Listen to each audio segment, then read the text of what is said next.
À 300 km au sud de Paris, le département de l'Indre.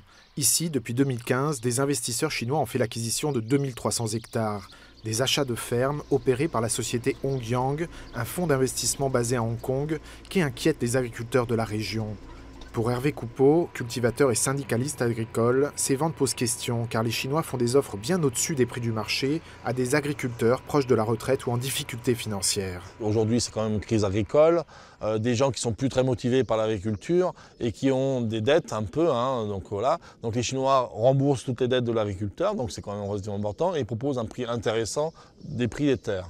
Donc c'est pour ça qu'ils arrivent à trouver des terres libres. Avec Hervé Coupeau, nous nous rendons à la Tournancière, l'une des fermes récemment acquises par les investisseurs chinois.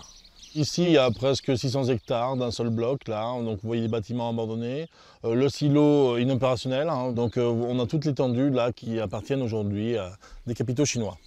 La ferme est inhabitée, les hangars sont vides, car ces terres sont désormais exploitées par des ouvriers agricoles en intérim. Une menace pour le modèle d'exploitation familiale majoritaire en France. Il n'y a plus de vie. Sur une exploitation agricole, on prend un jeune agriculteur, il va se marier, il va faire des enfants. Et là, avec les Chinois, il n'y a plus personne sur cette exploitation. C'est-à-dire les bâtiments sont vides, il n'y a plus de vie. C'est que des intérimaires. C'est-à-dire ce n'est pas des gens qui sont fixés sur le territoire, c'est des gens qui viennent au coup par coup. Et c'est ça aujourd'hui qui nous interpelle. Difficile de comprendre les motivations réelles de ces investisseurs chinois. Marc Fressange, un homme d'affaires français lancé dans l'exportation de vin en Chine, a servi d'intermédiaire dans toutes ces acquisitions, mais refuse de communiquer avec la presse sur les intentions de ces investisseurs.